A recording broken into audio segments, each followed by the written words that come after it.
Contratación pública, episodio 200.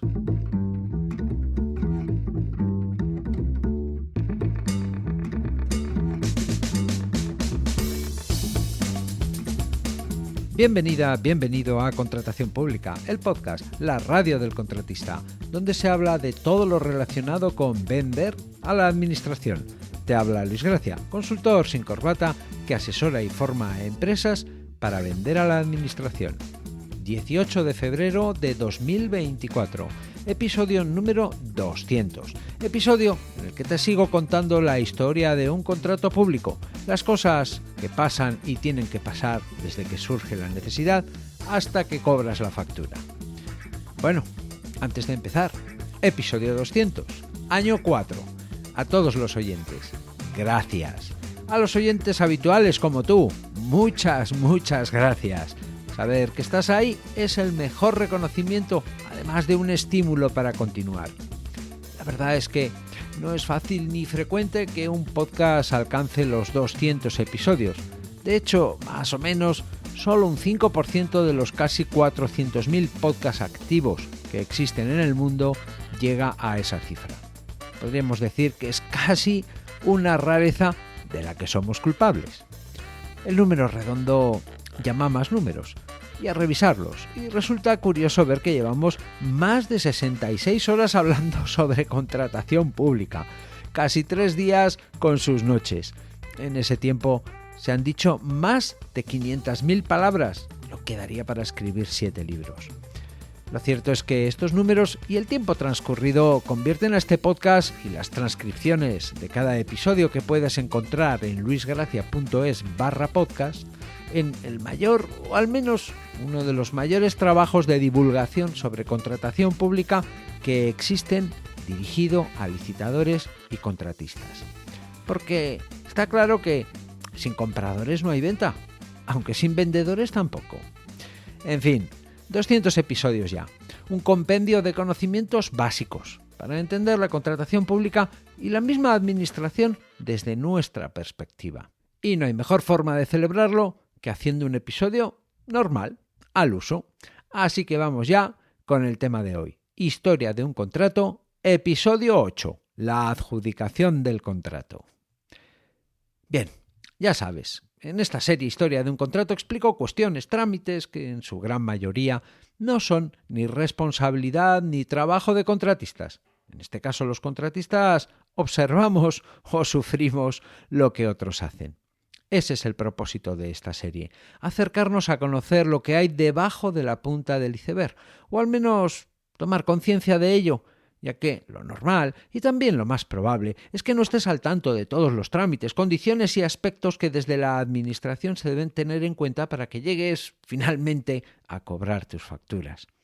Y al igual que hasta el rabo todo es toro, hasta la base todo es iceberg. Y por eso es importante conocer y comprender las fases del proceso. Todos esos pasos que da la administración y que culminan con el pago de las facturas y la devolución de las garantías. Por eso esta serie Historia de un contrato, para ofrecerte una visión global, para que tengas información sobre los procedimientos y requisitos que comporta la tramitación de un contrato público, para empatizar con la otra parte, aunque no tengas que gestionarlo directamente y no sea tu deber hacerlo. Y una cosa más, el descargo de responsabilidad, ya que el hecho de que te esté contando la historia de un contrato puede parecer contradictorio con mi principio de nunca enseñarte o decirte que hagas algo que yo no haya hecho antes. Por eso quiero dejar claro que yo nunca he tramitado un expediente de contratación y no tengo experiencia en ese ámbito, ya que nunca he sido funcionario. De lo que sí puedo hablar, aconsejar y enseñar es sobre vender a la administración, contratar con la administración. Eso sí que lo he hecho antes y unas cuantas veces. Y aunque como contratistas no es nuestra responsabilidad tramitar el expediente de contratación, sí que es importante conocer lo que sucede y lo que tiene que suceder para que puedas cobrar tus facturas y también para empatizar con las personas que desde el otro lado trabajan para sacar adelante los contratos. Por esta razón me atrevo a contártelo, aun a riesgo de equivocarme o pasar por alto detalles. Mi intención es darte una idea general y que entiendas el proceso, aunque nunca necesites llevarlo a la práctica. Venga, al asunto. Para ponernos en situación, empecemos por recordar el paso que precede a la adjudicación, que es la fase de evaluación de las ofertas. Junto antes de esta octava etapa de la historia de un contrato, las ofertas fueron conocidas y evaluadas por la mesa de contratación, que es la protagonista del proceso de evaluación. Recordemos, mesa de contratación, órgano colegiado de al menos 6 miembros, incluyendo funcionarios con responsabilidades jurídicas y económicas, encargado de evaluar las ofertas y proponer al adjudicatario del contrato. Proceso de evaluación, conjunto de actividades o pasos regido por el pliego de cláusulas administrativas y la ley de contratos del sector público, asegurando transparencia y adherencia a las normas establecidas, sin lugar a improvisaciones. Las decisiones de la mesa de contratación y los acuerdos tomados por esta durante la fase de evaluación se documentan en actas que se hacen públicas junto con el resto de la documentación relevante de la licitación.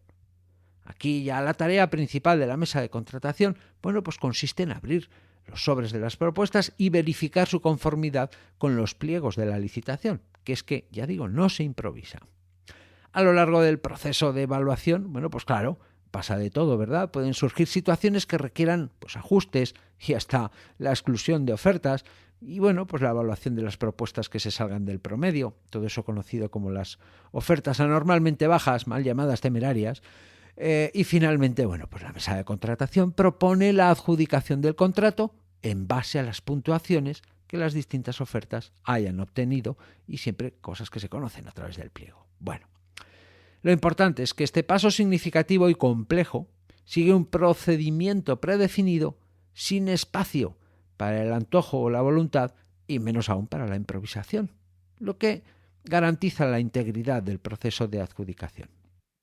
Como resultado de esta fase de evaluación, surge la propuesta de adjudicación a una empresa, a la oferta que la mesa haya considerado como más ventajosa en base a lo estipulado en el pliego.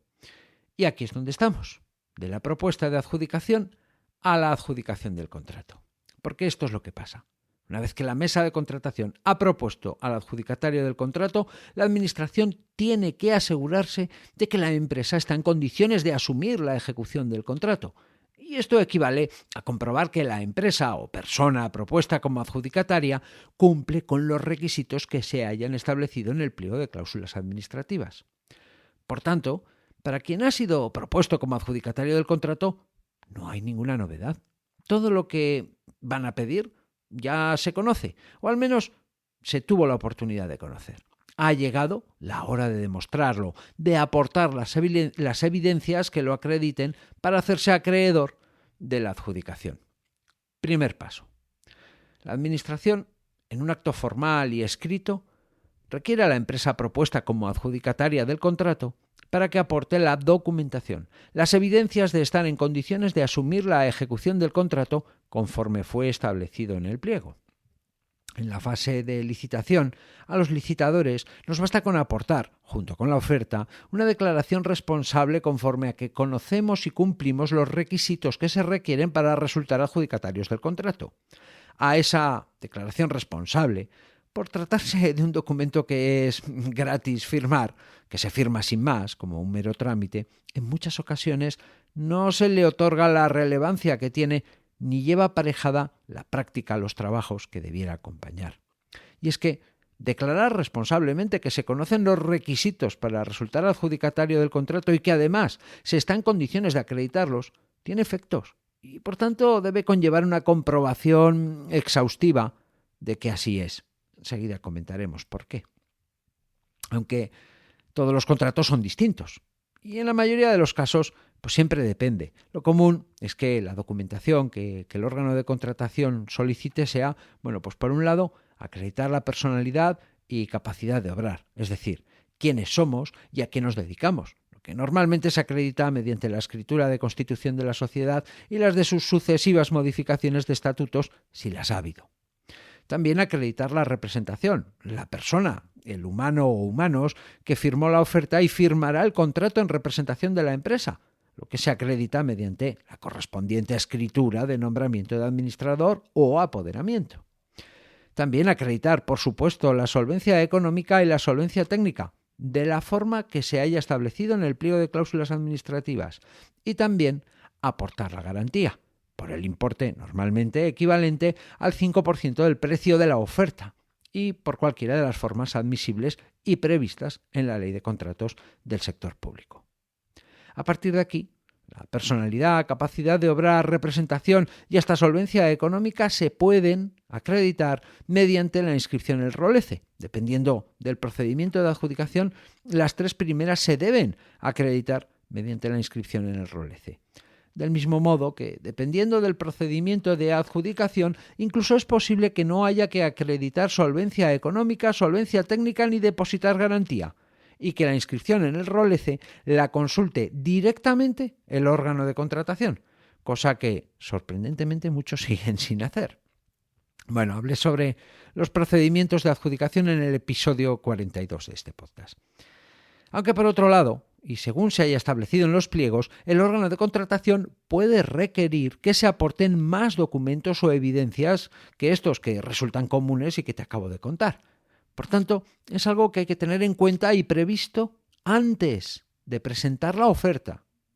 Por ejemplo, estas cosas que te pueden pedir aparte o que pueden pedir aparte, el bastanteo de poderes, episodio 101, o un certificado de seguro.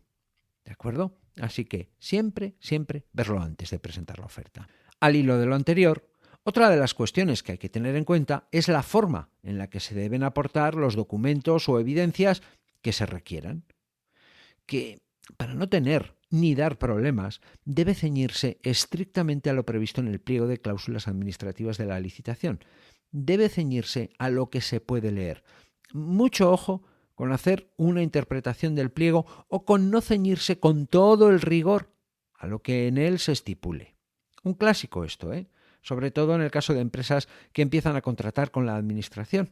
Bueno, pues es presentar o proponer documentos alternativos a los previstos en el pliego para acreditar la solvencia técnica o la solvencia económica. Y aquí, problema. El órgano de contratación se tiene que ceñir estrictamente a lo que se haya fijado en el pliego y nosotros, por supuesto, también.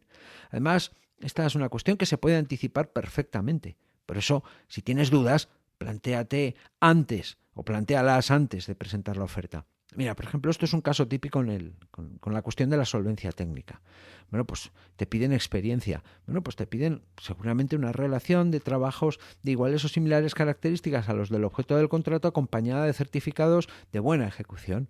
Bueno, pues hay veces que la gente pues plantea presentar unas facturas o presentar cualquier evidencia que entienda que será bastante para acreditar que efectivamente realizaron trabajos o tienen tal experiencia. No.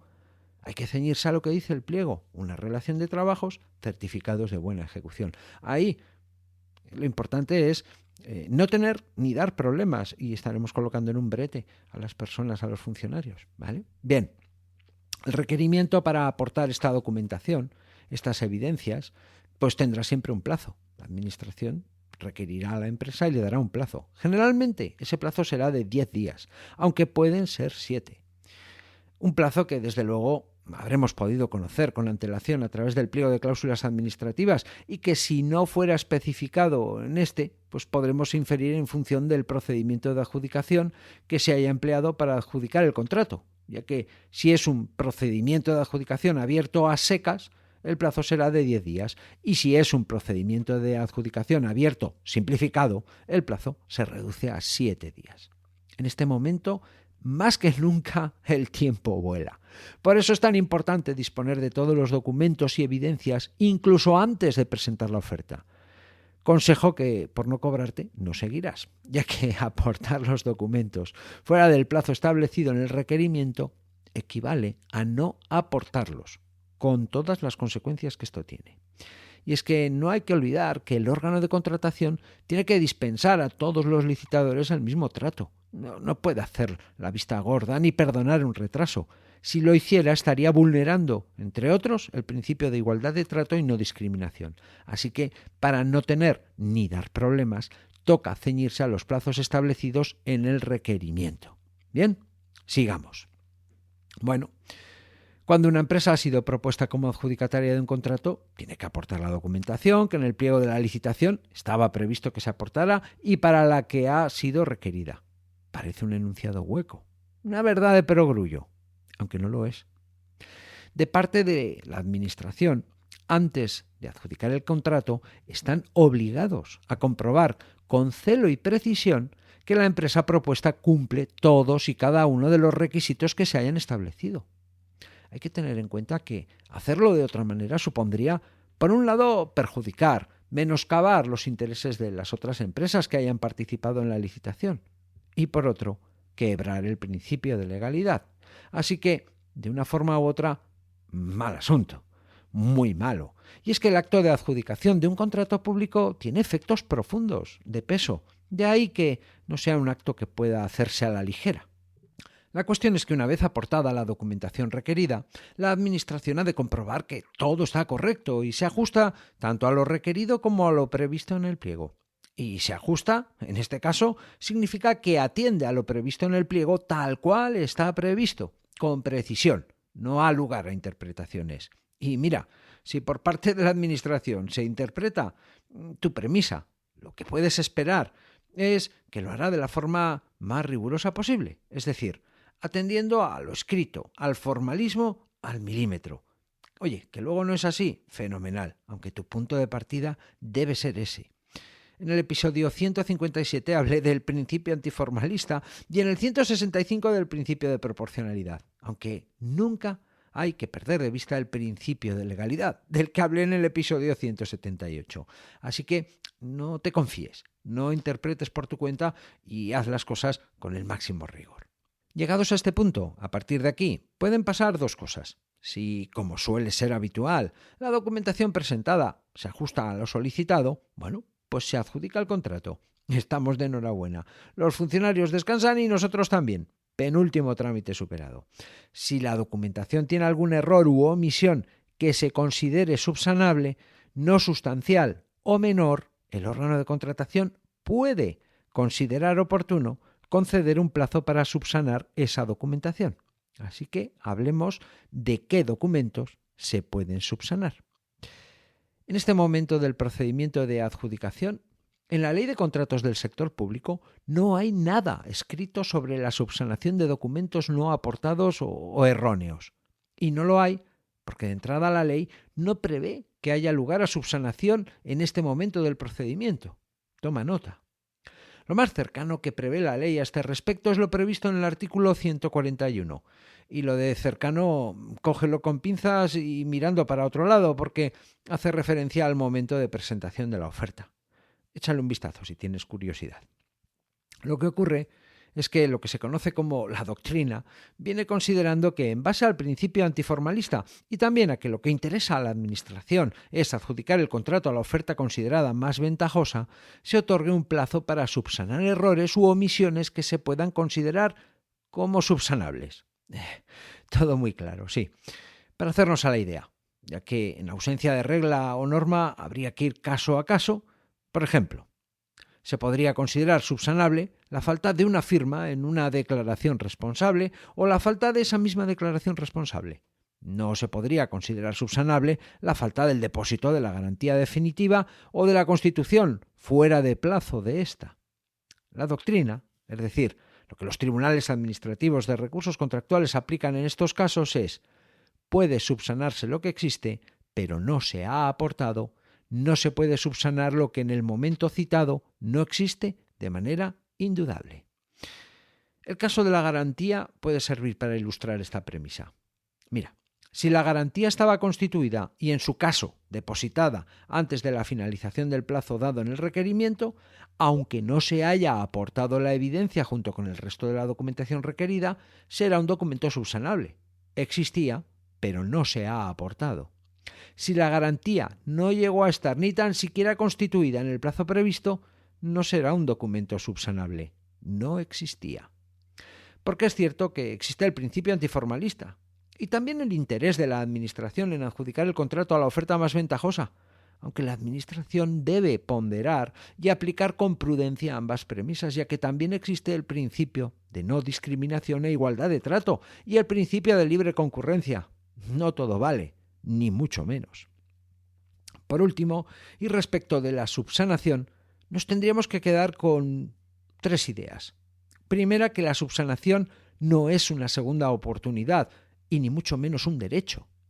Que no hay que contar con ella, que estamos a lo que el órgano de contratación considere en cada caso, y que no hay reglas claras respecto a qué es subsanable y qué no lo es, y que por ello se debe ir caso a caso teniendo en cuenta la premisa de que se puede subsanar lo que existía, pero no lo que no existía de manera indudable. Por tanto, prudencia y diligencia extremas para asegurar la adjudicación a la primera. Además, hay otra cuestión, el plazo para subsanar la documentación. Ya sabes que en la Ley de Contratos del Sector Público no hay nada escrito ni previsto respecto de la subsanación de documentación en este momento del procedimiento de adjudicación. Por tanto, y en consonancia, ni rastro de plazos para ello. Aunque sabemos que, en interés del órgano de contratación y en la aplicación del principio antiformalista, es probable que se dé un plazo de subsanación cuando se aprecie que existen errores u omisiones, que no sean sustanciales. Y dado el carácter de estos defectos no sustanciales y por tanto y a priori fácilmente subsanables, se puede tomar como base lo previsto en el antes citado artículo 141, que establece un plazo de 3 días, naturales, ojo, para la subsanación de documentos. Se han visto plazos de 5 días, se han visto de 10, raro, se ha visto de todo, aunque lo que más se ve son 3 días, o sea que lo que sea que te falte, o ya lo tienes, o tienes complicado obtenerlo en tan poco tiempo. Si algún día te ves en una situación así, se pueden hacer muchas cosas, pero todas deben atender a la circunstancia en particular y no todas podrán garantizar un desenlace favorable. Así que si te ves en aprietos, consulta con un especialista que no te hable de plantear un recurso como única alternativa. Claro, porque esa es otra. Sigamos. Porque aún pueden pasar más cosas, ya que habiendo humanos de por medio puede pasar de todo. Puede pasar que la empresa no atienda al requerimiento de aportar documentación, es decir, que dé la callada por respuesta. Y puede pasar que la empresa, atendiendo al requerimiento, no llegue a aportar los documentos requeridos y que, recordemos, ya fueron previstos en el pliego de cláusulas administrativas y, por tanto, se pudieron conocer. Y que incluso en caso de que se le haya concedido el trámite de subsanación, dé la callada por respuesta o no llegue a aportar los documentos en la forma prevista en el pliego. Y aquí entra en juego el principio de proporcionalidad, explicado en el episodio 165, ya que de entrada lo que debemos considerar es que el órgano de contratación tiene que aplicar al licitador propuesto como adjudicatario una penalización equivalente al 3% del presupuesto base de licitación del contrato. Sí, has oído bien. Así que poca broma. Tiene, sí. Y es que efectivamente así lo prevé el artículo 150, apartado 2 de la Ley de Contratos del Sector Público, que textualmente dice, te leo, de no cumplimentarse adecuadamente el requerimiento en el plazo señalado, se entenderá que el licitador ha retirado su oferta, procediéndose a exigirle el importe del 3% del presupuesto base de licitación, IVA excluido en concepto de penalidad. Tiene. Sí, así es. O sea que a la empresa que no acaba de tener las cosas claras, le puede pasar eso de ir por lana y salir trasquilado. Y aquí parece ser que el legislador, al incluir esta medida, ha considerado que a una licitación no se va a perder el tiempo, ni especialmente a hacerlo perder. Y lo cierto es que todo dependerá del órgano de contratación, aunque de entrada la premisa prudente es considerar que tendrá que aplicar esta penalización. De manera indudable, lo hará a la empresa que ha dado la callada por respuesta al primer requerimiento. Sin más, le requerimos y no contesta, pues nada. Artículo 150, apartado 2. No puedo hacer otra cosa más que aplicar la penalización. Y quizá de manera prudente, proporcional y moderada, atendiendo a la falta cometida, a la empresa que o bien no haya llegado a aportar la documentación requerida o no haya atendido el trámite de subsanación. Ahí ya caso a caso. De todo se ha visto. En el episodio 147, titulado Una penalización que no debió aplicarse, habló sobre un caso concreto de aplicación de la penalización del 3% a una empresa por no aportar conforme a lo previsto los documentos que acreditaban la solvencia técnica. Así que aviso a navegantes, dale una escuchada al tema.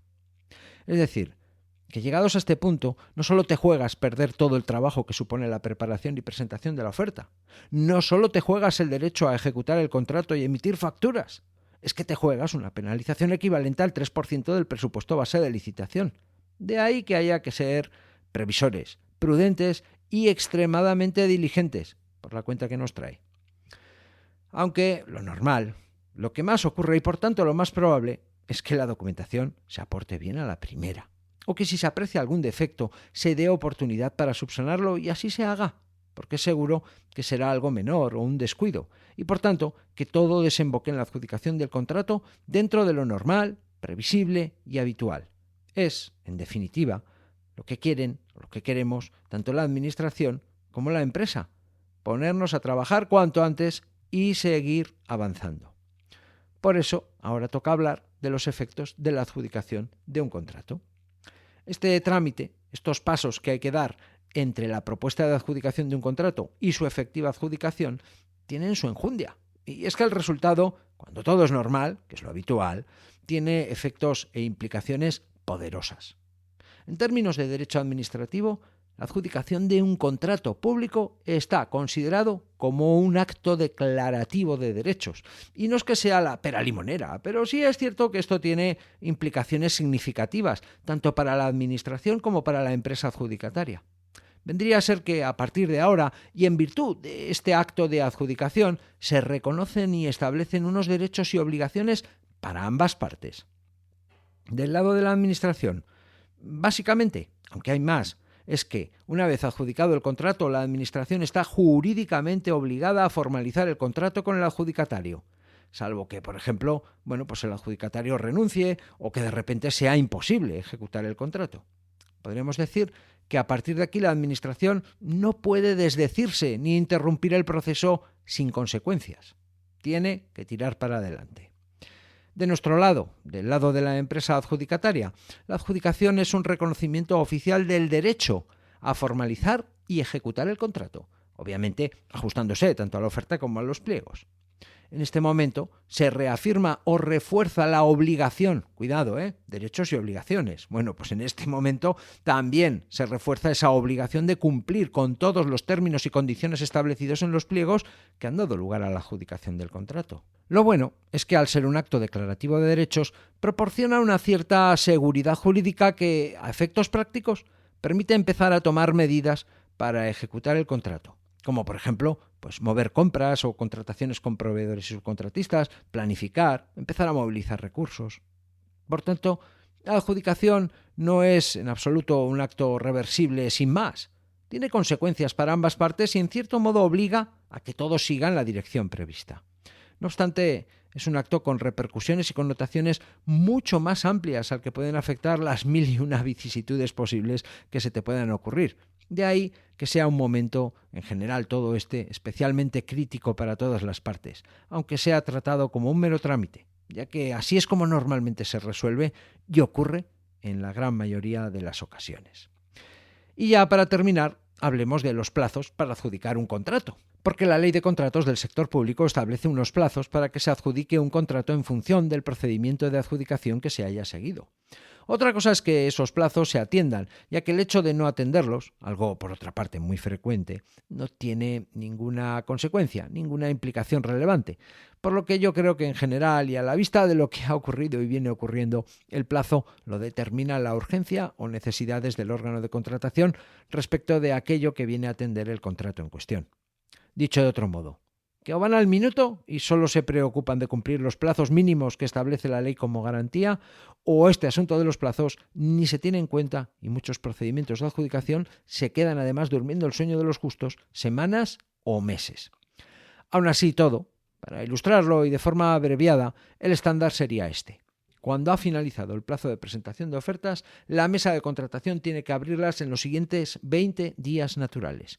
Cuando se han abierto las ofertas, la mesa de contratación tiene que proponer un adjudicatario en los siguientes 15 días o 30 días si hay criterios de adjudicación sujetos a juicio de valor. Podríamos generalizar y decir que, como tarde, podemos contar con que haya adjudicatario del contrato entre 6 y 8 semanas después de que se hayan presentado las ofertas, aunque, como siempre, habría que ir caso a caso y puede pasar de todo. Venga, en resumen, la transición de la propuesta de adjudicación a la efectiva adjudicación de un contrato es un proceso meticuloso y regulado en el que la Administración debe asegurarse de que la empresa propuesta como adjudicataria tiene la capacidad y cumple con los requisitos establecidos en el pliego de cláusulas administrativas que dio lugar a la licitación que se está adjudicando ahora. El proceso comienza con la verificación de que el adjudicatario propuesto cumple con las condiciones estipuladas en el pliego. La Administración solicita formalmente, requiere la documentación necesaria para confirmar que la empresa puede asumir el contrato basándose en lo estipulado en el pliego de cláusulas administrativas de la licitación y declarado por esta, no olvidar. En este punto, se espera que el adjudicatario demuestre su cumplimiento mediante documentos que, entre otros, acrediten su personalidad jurídica, capacidad de obrar, representación legal, solvencia económica y técnica y la garantía exigida, que generalmente es el 5% del valor de la oferta. Verificaciones que pueden simplificarse y aligerarse mediante la inscripción en el Registro Oficial de Licitadores, en el ROLECE, algo que, dependiendo del tipo de procedimiento de adjudicación empleado, incluso es obligatorio. El plazo para proporcionar esta documentación es típicamente de 10 días, aunque puede ser de 7 días dependiendo del procedimiento de adjudicación. De ahí que la diligencia en gestionar y atender el requerimiento sea tan importante, ya que la entrega fuera de plazo equivale a no presentar la documentación, a retirar la oferta, con las consecuencias que conlleva.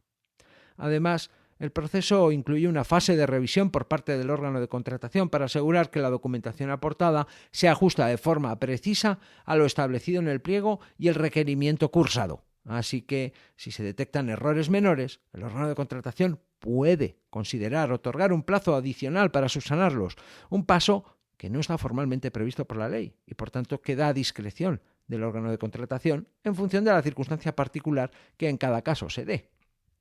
Para nosotros, los licitadores o contratistas, la falta de respuesta o la entrega insuficiente de los documentos requeridos puede acarrear penalizaciones significativas, incluyendo una sanción equivalente al 3% del presupuesto base de licitación. De ahí que sea tan importante actuar de forma diligente y prestar especial atención al detalle de lo establecido tanto en el pliego como en el requerimiento. Prestar especial atención antes de presentar la oferta. Finalmente, la adjudicación del contrato no solo implica el reconocimiento de un derecho a ejecutar el contrato, sino que también establece obligaciones específicas para ambas partes, lo que proporciona un marco de seguridad jurídica. Y los plazos establecidos por la Ley de Contratos del Sector Público para la adjudicación varían según el procedimiento, pero en la práctica la urgencia y las necesidades del órgano de contratación suelen ser las que marquen los plazos. Y hasta aquí el episodio 200. En el próximo episodio, el 201, comentaré la resolución de un tribunal administrativo de recursos contractuales. Mientras tanto, puedes hablarme. Espero tus opiniones, propuestas, sugerencias y dudas en luisgracia.es/contactar. Puedes aprender a vender a la administración y también mejorar como lo haces en luisgracia.es. Gracias por estar al otro lado, por recomendar este podcast a otros contratistas, por tus comentarios y valoraciones. Nos escuchamos dentro de una semana.